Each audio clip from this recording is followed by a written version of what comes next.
You are about to watch the true story of Napoleon Bonaparte, one of history's most influential military leaders. It is December 2, 1805. Exactly 1 year has passed since Napoleon crowned himself emperor. In response, a massive military coalition of European powers has mobilized to crush his rising empire. This visualization shows the stark reality of the trap. The combined armies of the Russian and Austrian emperors, represented by the larger blocs, vastly outnumber the French forces. Napoleon is cut off, far from home. Across the courts of Europe, rival monarchs are already drafting their victory announcements. They believe they have finally caught the French commander in an inescapable position. Facing two massive empires simultaneously, operating with fewer men and strained supply lines, the reign of the newly crowned emperor appears destined for a swift and embarrassing conclusion. The battlefield is defined by this landscape, the Pratzen Heights. Securing this elevated terrain provides an overwhelming advantage in visibility and artillery range. Yet, Napoleon orders his men to march down from this strategic high ground. He leaves the hills undefended and positions his troops to project extreme weakness, giving the appearance of an army preparing to flee. Emperor Alexander I and Emperor Francis II watch the French abandon the hills. Eager to secure a decisive victory, they interpret the movement exactly as Napoleon intended, as an act of desperation. It is a calculated tactical bait. Napoleon is weaponizing his enemies' overconfidence, enticing them to break their defensive formations and move into the open valley. Looking at this tactical map, you can see the Allied armies taking the bait.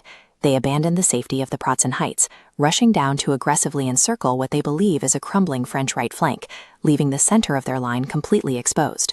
Before sunrise, a dense winter fog rolls over the frozen fields of Austerlitz.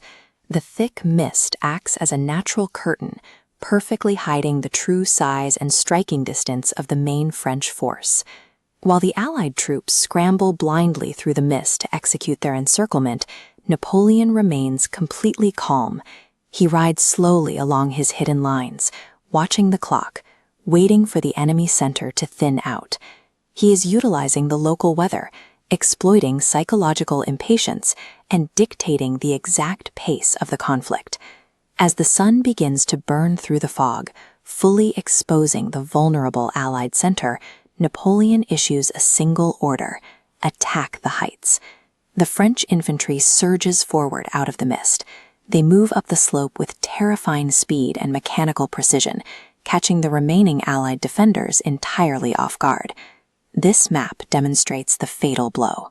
The heavy French column strikes directly at the weakened center and splits the coalition forces completely in two. Panic cascades through the separated Russian and Austrian ranks. By the afternoon, the Allied army collapses. Thousands of fleeing soldiers attempt to escape across the nearby frozen lakes, only for the ice to be shattered beneath their feet by relentless French artillery fire. In a single day, the French army breaks the combined military might of two empires. The sheer arithmetic of survival on the battlefield proves that strategic manipulation of terrain and timing can effectively dismantle a mathematically superior force. This antique map details the sprawling borders of the Holy Roman Empire. Following the total surrender at Austerlitz, this 1,000-year-old structure is formally dissolved. France immediately steps into the resulting power vacuum, absorbing territories to cement itself as the dominant military power. The victory elevates Napoleon into a terrifying, almost mythological figure in the eyes of his European rivals. His soldiers and enemies alike begin to believe he cannot be beaten. But total control of the European mainland leaves one obstacle completely untouched. The powerful British Navy controls the oceans, maintaining a strict, unforgiving blockade that effectively isolates France from the rest of global trade.